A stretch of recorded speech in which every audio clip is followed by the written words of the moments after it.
কি ব্যাপার কাকা, খুব জরুরি ভিত্তিতে আমারে ডাকলেন? ঘটনা তো তোমারে আমি কেমনে কই, আগে আমার কথা শুনো। আমি জিদে কাঁপতাছি, আমার ঘুমা হয় না, 4-5 দিন ধরে ঘুমা হয় না, রাইতে ঘুমায় পারি না, টেনশন। আচ্ছা হও, এই যে আমার বাড়িতে দারোয়ানটা দিলা তুমি, একের ঠিক করে কইবা, লড়পড় করবা না। তোমার কোনো আত্মীয় স্বজন হয়? আত্মীয় না, তবে পরিচিত কাকা। ওইটা সম্বন্ধে আগে তুমি কিছু জানতা? না, ছেলে তো খুব ভালো ছেলে। কোন থানায় ওর নামে মামলা মোকদ্দমা আছে? না কাকা, ভালো ছেলে, কোনো কোনো কমপ্লেন নাই। কেমতে কো ভালো ছেলে? বাড়ির মধ্যে উল্টা পাল্টা ঘটনা ঘটে হালাইছে। আমার এই বাড়ির একটা নাম ডাক আছে। আজ পর্যন্ত এই বাড়ির মধ্যে কোনোদিন চুরি, বদমাশি, চামারি টুমারি কিচ্ছু হয়, একটা পর্দাও চুরি হয় নাই। বাড়িতে মোবাইল চুরি হয়ে গেল কেমনে? কি করছেন, মোবাইল চুরি হয়ে গেছে? ও আইলো তারপরে এই ঘটনা। না না কাকা, ঘটনা মনে হয় অন্য কিছু হতে পারে। আরে তুমি কারে কি কইতাছো? ঘটনা মোবাইল ওর দ্বারাই চুরি হয়েছে, এটা সম্ভব না। কার মোবাইল চুরি হয়েছে কাকা?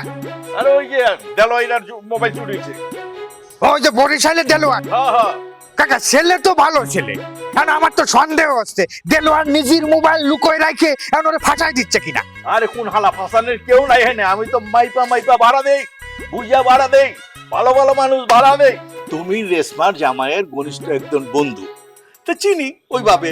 তুমি রিকোয়েস্ট করছো, এর লেগে দারণটা আমি রাখলাম, তাইলে এই ঘটনা করতে তো দায়ী তুমি হইবা। তার মানে আপনি কি করতে চাচ্ছেন কাকা? আমি চোর, আমি চুরি করেছি? তাহলে আজকাল তো এরকম অনেকেই করে। তুমি দিছো, তোমার মানুষ, তোমার লোকের লাইন দিয়ে না, আজকাল লাইন দেন ঘরের তো নানান রকম জিনিস শুরু করে এই রকম দারোয়ানটা রাস্তা রাস্তায় বেচা ফেলায়, ওর কাছে দেয়, ওগুলোকে শেয়ারও থাকে। তোমার যদি ওর লোকের শেয়ার থাকে তো এটা কি অবিশ্বাস করুম? কাকা আপনি কিন্তু লাইন ছাড়া বেলাইনে চলে যাচ্ছেন, আপনি আমার চোর বানাচ্ছেন। আমি একটা সুপার শপের মালিক। বলতে বাধ্য হইতাছি, অনেক ধরনের ঘরের তো এইগুলি চুরি করে শেয়ারের ব্যবসা করে। আমার বোঝা হয়ে গেছে, উপকার করতে যে আমি সিপাই পড়ে গেছি। ওকে ফাইন, দেলোয়ারের যে মোবাইল হারাইছে, যে কয় টাকার দাম, আমি দেলোয়ারের সাথে কথা কয়ে আমি মোবাইল দেলোয়ারে কিনে দেব। আরে মোর জ্বালা, দেলোয়ারের নতুন মোবাইল কিনা দিল হইব না। দেলোয়ারের যে মোবাইল চুরি হয়েছে ওইটা তুমি দারোয়ানের কাছ থেকে ফাইট করে ওই মোবাইলটা আমারে দাও। ওরে বাবারে, দেলোয়ারের মোবাইল পাইয়ে আমি দেলোয়ারের কাছে দেব, আপনার কাছে দিতে যাবো কেন? আরে দূর, ওইটা তুমি বুঝবা না, ওইটা আমি বুঝুম। তুমি ওই মোবাইল এনে আমার কাছে দিবা, টাইম 24 ঘন্টা, একথা কয়ে গেল। তো বিপদে পড়ে গেলাম। আন্টি আসসালামু আলাইকুম। আপনাদের বাসায় একটা অভদ্র মহিলা আছে না, ওই মহিলা একটু আগে আমাদের বাসায় আসছিল। আমাদের বাসায় এসে আমাকে ইচ্ছা মতো অপমান করে গেছে। কি বলতেছো? বিউটির আম্মা তোমাদের বাসায় গিয়ে তোমাদেরকে অপমানিত করছে? অত বড় সাহস মহিলা!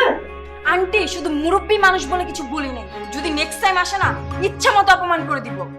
অবশ্যই করবে, করলে না কেন? ওনার কত বড় সাহস তোমাদের বাসায় গিয়ে তোমাদেরকে অপমানিত করে? তুমি অপমান করে দিলে না কেন ওনাকে? এমন বেয়াদব মহিলাকে আপনি বাসায় থাকতে দিচ্ছেন কেন আন্টি? আরে বাবা, এমনি কি থাকতে দিছি নাকি? নিজের থেকে এসে উঠছে, বুঝো না? আর মন তো চাই খাটটা ধাক্কা দিয়ে বের করে দিই, কিন্তু ওই যে মানুষজন কে কি বলবে এগুলো পারি না। যার কারণে আপনার মান সম্মান যাচ্ছে, তাকে এত লাই দিবেন না আন্টি, পরে কিন্তু পস্তাতে হবে। আর বলো না মা, এই বিউটির মা আসার পর থেকে মা মেয়ের দুইজনের এমন ফাউলি বাড়ছে। আর বিউটি তখন অহংকার মাটিতে পা পড়তেছে না, মাকে পেয়েছে না, মা মেয়ে দুজনে যা তার বাহানা শুরু করছে, আমাদেরকে না হুমকির উপর রাখতেছে। আন্টি আপনি কি তার হুমকিতে ভয় পাচ্ছেন? আরে বাবা, আমি ভয় খাবো কেন? আমি কি জানো তো মানুষ নাকি? আমি সামিলি বেগম। আমি কি এই সামান্য হুঙ্কারে, সামান্য হুমকিতে আমি ভয় পাই? আন্টি এখন আপনি যেভাবেই পারেন ওই মহিলাকে বাসা থেকে বের করেন। তুমি চিন্তা করো না আম্মু, হ্যাঁ আমি দেখতেছি কি করা যায়। ঠিক আছে আন্টি, এখন একটু চোখ কান খোলা রাখবেন, যে কোনো সময় কিন্তু উল্টাপাল্টা কাজ করে ফেলতে পারে।